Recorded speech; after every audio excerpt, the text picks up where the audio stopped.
அத மறந்துடுங்க. முதல்ல வெளியே வாங்க. நண்பர்கள் அனைவருக்கும் வணக்கம். இன்னைக்கு இந்த காணொலியில ஒரு அருமையான கதையை தான் நான் உங்ககிட்ட சொல்ல போறேன். கண்டிப்பா இந்த கதை உங்க எல்லாருக்குமே பிடிக்கும்னு நம்புறேன். இந்த கதையோட கரு என்னன்றதை முதல்ல சொல்லிடுறேன். கபீர்னு நேர்மையான ஒருத்தர் இருக்காரு பாத்தீங்களா, ஒரு ஹோட்டல்ல வேலை பார்த்துட்டு இருக்காரு. இவர் படிச்சிருப்பாரு. படிப்புக்கான வேலையை தேடலாம்னு நினைக்கிறதுக்குள்ள வீட்டோட சூழ்நிலை ரொம்ப மோசமா மாறிடுது. அதனாலதான் ஹோட்டல்ல சப்ளையர் வேலை பார்த்துட்டு இருக்காரு. அப்ப முதலாளி இருக்காரு பாத்தீங்களா, இவரை திடீர்னு ஒரு காரணம் சொல்லி துரத்தி விடுறதுக்கு பாக்குறாரு. சம்பள பாக்கி எல்லாம் வேற வச்சிருக்காரு. கபீர் அதை கேட்கும் போது அதெல்லாம் தர முடியாது, இங்க இருந்து கிளம்புன்ற மாதிரிலாம் தள்ளி விட்டுட்டு இருக்காரு. அப்ப அனன்யான்னு ஒருத்தங்க சந்திக்கிறாங்க இவரை. அனன்யா வந்து இவருக்கு உதவி செய்யணும்ன்ற மாதிரி அவங்களோட வீட்டுக்கு கூட்டு போய் வேலை எல்லாம் போட்டு தராங்க. அதுக்கப்புறம் இவங்களுக்குள்ள நட்பு மலருது. அது காதலாவும் மாறுது. அது கல்யாணத்துல முடிஞ்சதா இல்லையான்னு சொல்றதுதான் மீதி கதை. கண்டிப்பா இந்த கதை உங்க எல்லாருக்குமே பிடிக்கும். இதே மாதிரி ஏற்கனவே நம்ம சேனல்ல நிறைய கதைகள் நம்ம போட்டிருக்கோம். அதெல்லாம் பார்க்கணும்னா நம்ம சேனல்ல கண்டிப்பா சப்ஸ்கிரைப் பண்ணி வச்சுக்கோங்க. இந்த கதையை முழுசா கேட்கறதுக்கு முன்னாடி இந்த வீடியோக்கு ஒரு லைக் போடுங்க. அப்பதான் உங்களை மாதிரி பாக்குற நிறைய பேர்கிட்ட இந்த காணொலி கொண்டு போய் சேர்க்கப்படும். நான் அதுக்காக தான் சொல்றேன். இப்ப நம்ம இந்த கதைக்குள்ள வந்துடலாம். கதையோட தொடக்கமே வந்து ஒரு ஹோட்டல்ல காட்டுறாங்க. இங்கதான் கபீர் வேலை செஞ்சுட்டு இருக்காரு. கபீரை பொறுத்த வரைக்கும் வந்து கடைசி 3 மாசமா இங்க வேலை பாக்குறாரு. ரொம்ப கரெக்டா இவரோட வேலையை பார்ப்பாரு. கஸ்டமருங்களெல்லாம் வந்து சிரிச்ச முகத்தோட கவனிக்கிறாரு. வர கஸ்டமர்ஸ் எல்லாருக்குமே வந்து கபீரை ரொம்ப பிடிக்கும். பரவாயில்ல, இந்த பையன் நல்லா கவனிக்கிறானே அப்படின்ற மாதிரி டிப்ஸ் எல்லாம் தரும்போது கூட இல்ல டிப்ஸ் எல்லாம் எனக்கு வேணான்ற மாதிரி இவருமே மறுக்கிறாரு. எல்லாருக்குமே வந்து இவரை ரொம்பவே பிடிச்சிருக்கு. இவரை பாக்குறதுக்காகவே சிலர்லாம் ரெகுலரா வராங்க. இவர்கிட்ட பேச்சு கொடுத்துக்கிட்டே சாப்பிட்டு இருக்காங்க. முதலாளியை பொறுத்த வரைக்கும் எப்ப பாரு கபீர் கிட்ட கடுகடுன்னு தான் நடந்துட்டு இருக்காரு. அதை ஒழுங்கா செய்ய மாட்டியா, இதை ஒழுங்கா செய்ய மாட்டியான்னு கேக்குறாரு. கபீரை பொறுத்த வரைக்கும் படிச்சவரு. அந்த படிப்புக்கான வேலையை பார்க்கலான்றதுக்குள்ள அப்பா தவறி இப்ப அம்மா உடம்பு முடியாம இருக்காங்க. இவர் குடும்பத்தை பாத்துக்கணும்ல, அதுக்காக தான் இந்த வேலையை பார்த்துட்டு இருக்காரு. கொஞ்ச நாள் தான் இந்த வேலையை நம்ம பார்க்க போறோம், எப்படியாவது ஒரு நல்ல வேலை நமக்கு கிடைச்சிரும், நம்ம வேற ஏதாவது ஒரு வேலைக்கு போயிடலான்ற மாதிரி இவருக்குள்ள சில கணக்கெல்லாம் இவர் போட்டுட்டு இருக்காரு. இப்ப இந்த இடத்துல வந்து வேலையை பார்த்துட்டு இருக்காரு. அப்பதான் நமக்கு அனன்யாவை காட்டுறாங்க. அனன்யா வந்து பெரிய பிசினஸ் குடும்பத்தை சேர்ந்தவங்களா இருப்பாங்க. ரொம்ப வசதியான குடும்பத்தை சேர்ந்த பொண்ணு தான்.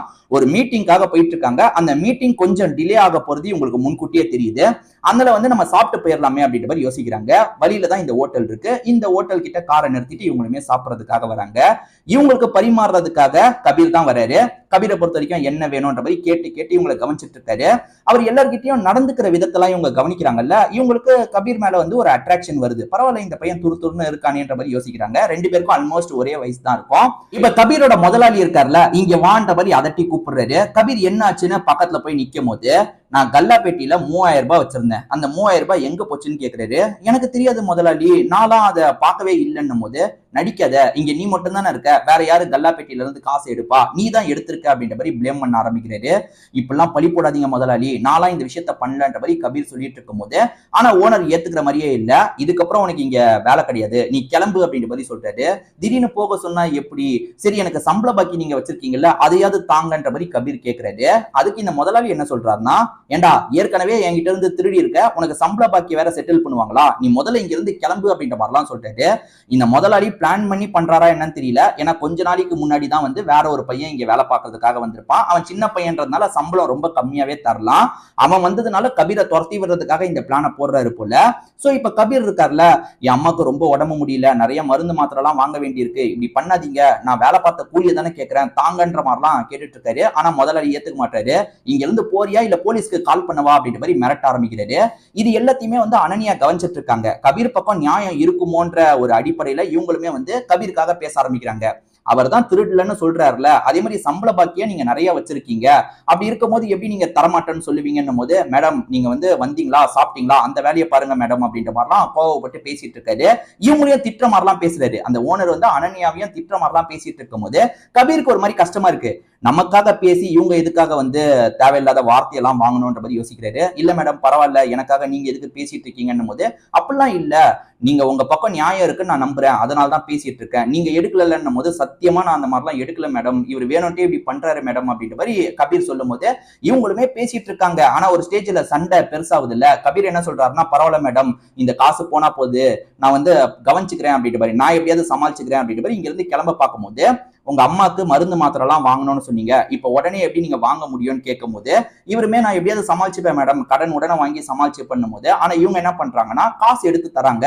இல்ல மேடம் இதெல்லாம் எனக்கு வேணாம், வந்து வேலை பார்க்காம நான் காசுலாம் வாங்குறது இல்லைன்னும் போது, சரி அப்ப எங்க வீட்டுல வந்து வேலை இருக்கு, அதை நீங்க பாக்குறதுக்கு ரெடியான்னும் போது இவருமே வேலை தரீங்கன்னா நான் பாக்குறதுக்கு ரெடின்ற மாதிரி சொல்றாரு. இவர் கொஞ்சம் படிச்சவர்ன்றது பேசும் போதே தெரிய வருது. இவர் நான் படிச்சிருக்கேன் மேடம், ஆனா அதுக்கான வேலை பாக்குறதுக்குள்ள இந்த மாதிரி ஒரு வேலையை நான் பாக்குற நிலைமை வந்துருச்சு, குடும்ப சூழல் காரணமா அந்த நிலைமை வந்துருச்சுன்னு சொல்லும் போது, இப்ப எனக்கு ஒரு முக்கியமான மீட்டிங் இருக்கு, நான் மீட்டிங் எல்லாம் முடிச்சிடுறேன், இதுதான் என்னோட வீட்டு அட்ரஸ், நீங்க ஈவினிங் டைம் வீட்டுக்கு வாங்க, உங்களுக்கு என்ன வேலைன்றதை நான் சொல்றேன்ற மாதிரி சொல்றாங்க. சரி ஓகேன்ற மாதிரி இவருமே ஏத்துக்கிறாரு. இவங்க அட்வான்ஸா இந்த காசை வச்சுக்கோங்கன்ற மாதிரி காசை தந்துடுறாங்க. அதாவது வேலை பார்க்காம காசு வாங்க மாட்டேன்னு சொன்னார்ல, இப்ப வேலை போட்டு தரேன், முதல்ல அட்வான்ஸா இந்த காசை வச்சுக்கோங்க, அம்மாக்கு வேண்டியதா பண்ணுங்கன்னும் போது இவருமே நன்றி சொல்லிட்டு அங்க இருந்து கிளம்பிடுறாரு. இவங்க மீட்டிங்கை முடிச்சுட்டு வரதுக்கும் அவர் ஈவினிங் வரதுக்கும் கரெக்டா இருக்கு. ஆக்சுவலா அனன்யாவோட வீட்டுல ஏகப்பட்ட பேர் வேலை பார்ப்பாங்க.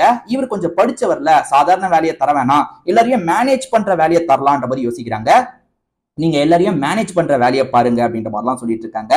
இதை தாண்டி இங்க இருக்கிற ஸ்டாஃபுங்களுக்குலாம் நாங்க தனியா ஒரு வீடியோ கட்டியிருக்கோம், அதாவது வீடு மாதிரி அமைச்சு தந்திருக்கோம், எல்லாருமே அங்கதான் இருக்காங்க, நீங்களுமே உங்க வீட்டை சேர்ந்தவங்க இங்க கூட வந்து தங்க வச்சுக்கலாம், ஒன்றும் பிரச்சனை இல்லைன்னும் போது இவருக்குமே ஒரு மாதிரி சந்தோஷமா இருக்கு. ஏன்னா சாதாரண குடிசையில கஷ்டப்பட்டு இருக்காங்க, இந்த இடத்துக்கு கூட்டு வந்தா அவங்களும் கம்ஃபர்டபுளா இருப்பாங்கன்ற மாதிரி யோசிக்கிறாரு. ரொம்ப நன்றி மேடம் அப்படின்ற மாதிரிலாம் சொல்லிட்டாரு. அம்மா வந்து என்ன சொல்றாங்கன்னா, இவங்களுக்கு அனன்யாக்கு ஒரு அம்மா இருக்காங்கல்ல, அம்மா வந்து பொண்ணை வந்து பெரிய இடத்துல கட்டி கொடுக்கணும்ன்ற மாதிரி நிறைய கணக்கெல்லாம் பண்ணி வச்சிருக்காங்க. கபீர்ன்ற மாதிரி ஒரு வயசு பையனை பொண்ணு கூட்டு வந்திருக்கிறது அம்மாக்கு சரியா படல. ஏன்னா வந்து வேலை கேட்டு அவன் வந்து வேலை போட்டு தந்தா கூட அம்மாக்கு சந்தேகம் வந்திருக்காது. ஒரு ஹோட்டல்ல பார்த்தேன், நல்ல டைப்பா தெரிஞ்ச அம்மா, அதனால தான் வேலைக்காக வர சொன்னன்ற மாதிரிலாம் இவங்க சொல்றாங்கல்ல. அம்மாக்கு இது பிடிக்க மாட்டேங்குது. ஒருவேளை லவ் கிவன் ஏதாவது ஆயிடுச்சுன்னா பிரச்சனை அப்படின்ற மாதிரி அம்மா யோசிக்கிறாங்க. எதுக்குமா இவனுக்கு எல்லாம் வேலை போட்டு தந்திருக்க, நம்ம வந்து ஏதாவது அந்த இடத்துல லேடிஸை கூட போட்டுக்கலாமே அப்படின்னும் போது, எதுக்குமா, இவன் வந்து நல்ல பையன், இவன் கரெக்டா எல்லாத்தையும் பார்த்துப்பான்ற மாதிரி சொல்றாங்க. அம்மா எதை யோசிச்சு சொல்றாங்கன்றது பொண்ணுக்கு புரியல, அதனால பொண்ணு அப்படி சொல்றாங்க. இவ வேற புரிஞ்சுக்க மாட்டாளே அப்படின்ற மாதிரி அம்மா யோசிச்சுட்டு இருக்காங்க. அப்படியே நாட்கள் போக ஆரம்பிக்குது.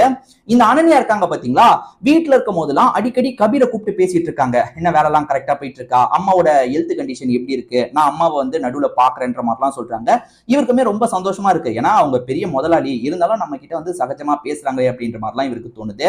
இப்ப திடீர்னு வீட்டுல எலக்ட்ரிக்கல் ப்ராப்ளம் வந்துருது. இப்ப எலக்ட்ரிக்கல் ப்ராப்ளத்தை அட்டென்ட் பண்றதுக்காக இவங்க எலக்ட்ரீஷியனுக்கு எல்லாம் கால் பண்ணிருப்பாங்க. ஆனா அவர் வரதுக்குள்ள இவங்களுக்கு ஒரு முக்கியமான வேலை இருக்கும், அந்த வேலையை பண்ண முடியலையேன்ற மாதிரி புலம்பிட்டு இருக்கும் போது, அப்ப கபீர் இருக்காருல்ல, இல்ல மேடம் இந்த விஷயத்த நானே சரி பண்ணுவேன்ற மாதிரி சொல்றாரு. எங்க எலக்ட்ரிக்கல் வேலை கவனமா பண்ணணும், நீங்க தேவையில்லாம ரிஸ்க் எடுக்காதீங்கன்னும் போது, இல்ல மேடம் எனக்கு இதெல்லாம் பண்ண தெரியும், நான் ஒரு ப்ராஜெக்ட் மாதிரிலாம் பண்ணிருக்கேன், அதனால எனக்கு கரண்ட் எல்லாம் எப்படி ஹேண்டில் பண்ணணும்ன்றது தெரியும் அப்படின்னும் போது சரி பண்ணுங்கன்ற மாதிரி சொன்னோன்னே இவருமே கொஞ்ச நேரத்திலேயே அந்த ப்ராப்ளத்தை முடிச்சிடுறாரு. அதாவது எலக்ட்ரீஷியன் வர ரொம்ப நேரம் ஆகும், அது வரைக்கும் நம்ம வேலையை எப்படி முடிக்காம வச்சிருக்கிறது அப்படின்ற மாதிரி யோசிச்சிருப்பாங்க. இவர் சட்டுன்னு முடிச்சோன்னா இவங்க கொஞ்சம் இம்ப்ரெஸ் ஆகுறாங்க. பரவாயில்ல, இவன் நல்லா டேலண்டோட தான் இருக்கான், இவனுக்கு நம்ம ஆபீஸ்லயே ஒரு வேலையை போட்டு தரணும்ன்ற மாதிரிலாம் மனசுக்குள்ள வச்சுக்கிறாங்க. இவங்க ரெண்டு பேரும் கொஞ்சம் சிரிச்சு பேசுறது அம்மாக்கு பிடிக்க மாட்டேங்குது.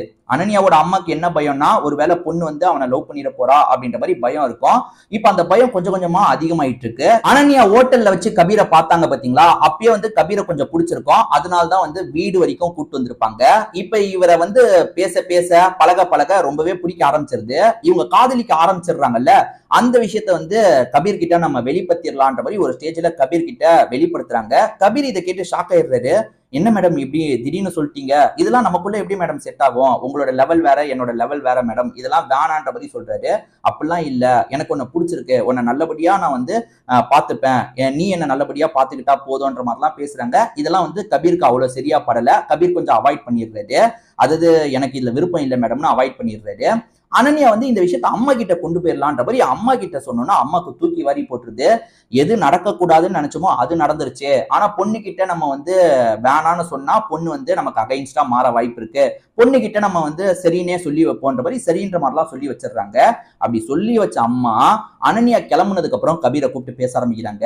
நடிச்சு என் பொண்ணை இம்ப்ரெஸ் பண்ணிட்டல, என் பொண்ணை கல்யாணம் பண்ணி இதே வீட்டுல வந்து நல்லா செட்டில் ஆயிடலாம் நினைக்கிறல்ல அப்படின்னும் போது, அப்படிலாம் இல்ல மேடம், நானே வேணான்ற மாதிரி தான் சொன்னேன், திடீர்னு அவங்க சொல்லிட்டாங்க அப்படின்ற மாதிரி கபீர் சொல்லிட்டு இருக்கும் போது அம்மா என்ன சொல்றாங்கன்னா, உனக்கு 10 லட்சம் ரூபாய் தரேன், 10 லட்ச ரூபாய் தரேன், இங்க இருந்து நீ கிளம்பிடு, என் பொண்ணு கிட்ட நான் ஏதாவது காரணம் சொல்லி சமாளிச்சுக்கிறேன், நீ இங்க இருந்து கிளம்பு அப்படின்னும் போது 10 லட்ச ரூபாய் தரதுக்கும் வராங்க. இவர் என்ன சொல்றாருன்னா, இல்ல மேடம், நீங்க காசெல்லாம் தர தேவையில்லை, எனக்கு காசெல்லாம் தேவையில்லை, நான் எந்த ஒரு நோக்கத்திலயும் இந்த இடத்துக்கு வரல மேடம், ஒரு அம்மாவா நீங்க என்ன நினைக்கிறீங்கன்றதை என்னால புரிஞ்சுக்க முடியுது, நான் இந்த இடத்த விட்டு கிளம்பிடுறேன், நான் வேற வேலை பாத்துக்கிறேன் அப்படின்ற மாதிரி இங்க இருந்து கிளம்ப ஆரம்பிக்கிறாரு. அம்மாக்கும் ஒரு நிம்மதி கிடைக்குது, பரவாயில்ல காசையும் வேணான்ட்டான், கிளம்பவும் செஞ்சுட்டான், நம்ம ஏதாவது சாக்கு சொல்லிடலாம் அப்படின்ற மாதிரி அம்மா யோசிச்சுட்டு இருக்காங்க. இப்ப அனன்யா வீட்டுக்கு வரும்போது கபீர் இல்லாததை பார்த்து இவங்களுக்கு குழப்பமா இருக்கு.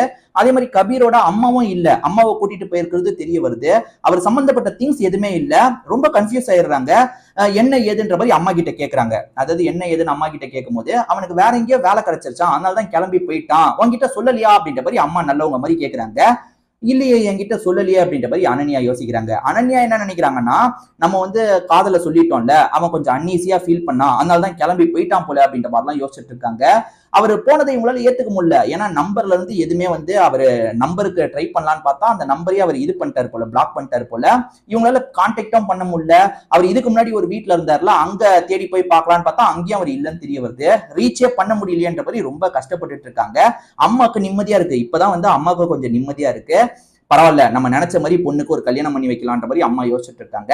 இப்ப அம்மா கார்ல வந்துட்டு இருக்கும் போது அங்க கார் இடிச்சு ஒரு ஆக்சிடென்ட் நடக்குது. எதிர்பாராத விதத்துல தான் ஒரு ஆக்சிடென்ட் நடக்குது. கார் கொஞ்சம் எரிய ஆரம்பிக்குது.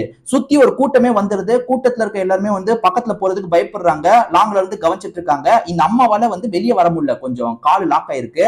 இந்த அம்மா அனன்யாவோட அம்மாவுமே வெளியே வர்றதுக்கு கஷ்டப்பட்டுட்டு இருக்காங்க. அப்ப எதர்ச்சியா அந்த வழியா இந்த கபீர் வந்திருப்பாரு. இந்த கபீர் என்ன பண்றாருன்னா, வேகமா அந்த இடத்துக்கு வராரு. இவரோட உயிரை பத்தி கூட கவலைப்படாம எப்படியாவது அம்மாவை காப்பாத்தணும் அப்படின்ற மாதிரி கஷ்டப்பட்டு அங்க இருந்து காப்பாத்தி வெளியே எடுக்கிறாரு. கபீர் அவரோட உயிரை பத்தி கூட கவலைப்படாம அம்மாவை காப்பாத்தினாரு. பாத்தீங்களா, அம்மாவோட மனசுல நிறைய மாற்றங்கள் ஏற்படுது. நம்ம இந்த பையனை தப்பா புரிஞ்சுக்கிட்டோம், அதாவது இவன் ஏழைதான் இருந்தாலுமே நல்லவனா இருக்கான், பொண்ணு இந்த மனசை பார்த்துதான் காதலிச்சிருக்கா போல, ஏன்னா அவன் உயிருக்கு கூட தான் ஆபத்து வந்திருக்கலாம், அதெல்லாம் தாண்டி நமக்கு உதவி பண்றதுக்காக வந்தானே அப்படின்ற மாதிரி அம்மாவோட மனசுல நிறைய மாற்றங்கள் ஏற்படுது. அம்மா இதுக்கு முன்னாடி சில விஷயங்களை பண்ணாங்கல்ல, அதுக்காக அனன்யா கிட்ட மன்னிப்பு கேட்கிறாங்க. அதே மாதிரி இவன் கிட்ட பேசின விதத்துக்காக இவன் கிட்ட மன்னிப்பு கேட்கும் போது அதெல்லாம் ஒண்ணும் இல்ல, பிரச்சனை இல்ல அப்படின்ற மாதிரிலாம் இவர் சொல்லிட்டாரு. இப்ப அம்மாவே இவங்க 2 பேருக்கு கல்யாணம் பண்ணி வைக்கணும்னு ஆசைப்படுறாங்க. இப்ப முறைப்படி கபீர் கிட்ட கேட்கும் போது கபீர் இப்பயும் வேணான்ற மாதிரி தயங்கிட்டு இருக்காரு. நீ தயங்காதப்பா, நீ கண்டிப்பா என் பொண்ணை கல்யாணம் பண்ணிக்கணும்னும் போது ஒரு ஸ்டேஜ்ல கபீரும் ஏத்துக்கிறாரு. இப்ப 2 பேருக்குமே கல்யாணம் பிக்ஸ் ஆகுது. சந்தோஷமா ஒரு வாழ்க்கையை வாழ்றதுக்கு முடிவு பண்றாங்க. இதோடயே இந்த கதை முடியுது. கண்டிப்பா இந்த கதை உங்க எல்லாருக்குமே பிடிச்சிருக்கும் நம்புறேன். இதே மாதிரி நிறைய கதைகளை நம்ம சேனல்ல நம்ம போட்டிருக்கோம். அதெல்லாம் பார்க்கணும்னா நம்ம சேனலை சப்ஸ்கிரைப் பண்ணி வச்சுக்கோங்க. இந்த கதை உங்களுக்கு பிடிச்சிருந்ததுன்னா கண்டிப்பா இந்த வீடியோக்கு ஒரு லைக் போடுங்க. அப்பதான் உங்களை மாதிரி பாக்குற நிறைய பேர்கிட்ட இந்த வீடியோ கொண்டு போய் சேர்க்கப்படும். திரும்பி வேற ஒரு காணொலி மூலியமா உங்களை பாக்குறேன். அது வரைக்கும் உங்ககிட்ட இருந்து விடைபெறேன். நன்றி, வணக்கம்.